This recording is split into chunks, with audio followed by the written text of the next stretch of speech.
Hi there, welcome to Mama in a Minivan, which is where I take a few moments out of the many hours I spend weekly Uber momming to drop in and share around brain body biome health.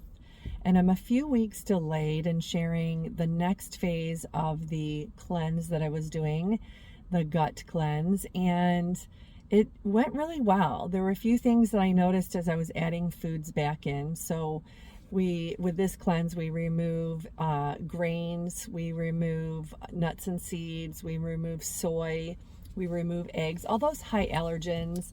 And we also, of course, remove gluten, which is part of grains, which I had already done. At one point, we also take out fruit, so it really dials down the sugar content. And so it's actually pretty easy for me because most of those foods like grains and gluten and eggs and dairy, I don't know if I mentioned dairy, but dairy, those aren't in my diet to begin with. So it's a pretty easy cleanse for me. But here's what happened this time that surprised me a little bit. When I went to add back in nuts, I keep the nuts and seeds separate because as a body ecologist, we look at them differently. When I went to add back in nuts, I got a skin eruption. I got this weird skin situation on my back, and I was even concerned that it could be shingles. So I had it tested. It was not shingles, thankfully, but the doctor confirmed that it did look like a viral skin eruption, which made sense on a couple of levels because the whole idea of when you have a latent virus, I have latent Epstein-Barr, as many people do, and I have had shingles in the past, which kind of blew me away. I thought that was only what my grandma would get.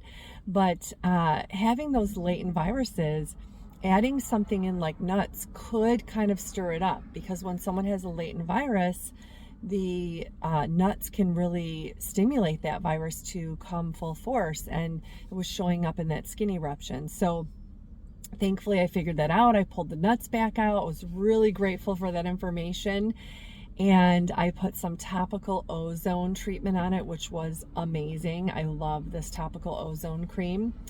And then I noticed that I needed to keep the nuts out for a bit. I added seeds in. I did well with those. I always seem to do pretty well with seeds, but you never know. I was doing well with nuts. And I added some quinoa in here and there. I don't do that very often. It's not technically a grain. It's more of a seed. And so I did tolerate that, did well with that. And noticed that keeping the nuts out were pretty important because my skin is really a representation of what's going on internally. So when your skin is acting up, you have to think about your liver. The liver in my training rules skin and joints. And so that skin was very telling that my liver has more work to do with cleansing. So I'm going to keep the nuts out for the most part for a little bit longer. And I'll be curious to see what happens when I add them back in. Now, you might be wondering, those of you that really know me, about the chocolate, because I have such a deep love for dark chocolate. I have 2 squares of the HU brand of dark chocolate, chocolate mint. It tastes like a Girl Scout cookie, the Thin Mints of my childhood. And I usually have 2 squares of that that chocolate mint HU on most days, but I had taken it out for the cleanse. Well, I was ready to reintroduce and see how I would do. I can sometimes feel that I am not doing well with the chocolate and will take a break from it. But I was wanting to add it back in, and I went to literally, no joke, 4 stores that did not have the HU chocolate mint. And I'm not going to just have some other flavor. I really want my chocolate mint. I was waiting for that. So I couldn't believe that 4 stores of my regular stores, Better Health, Plum, I think I even looked at a Whole Foods, did not have it. And I was like, maybe this is the universe telling me I need to take a little bit longer of a break from chocolate.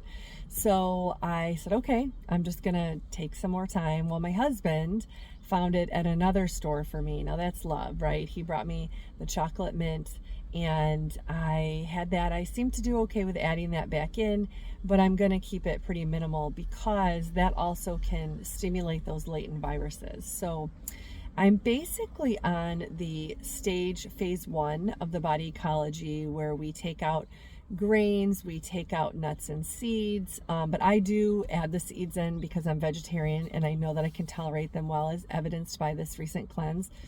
And at that level, just doing some more healing. I'm going to hang out here a little bit longer, see what my body tells me, what my body, mind, and heart space tell me, and know that I've done a really good spring cleaning and be grateful for the information my body's giving me. That's really the best benefit of a cleanse. I never go into a cleanse thinking, oh, I'm going to shift my weight or anything like that. I think I'm doing some deep cleansing, but most importantly, I'm gathering information about where my body is right now, where my gut is right now, what it needs, what it doesn't need. And so I'm so incredibly grateful for that information I just gathered.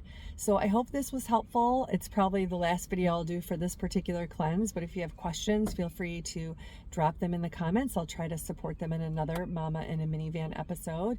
Thanks for watching, and remember, never ever underestimate a mama in a minivan.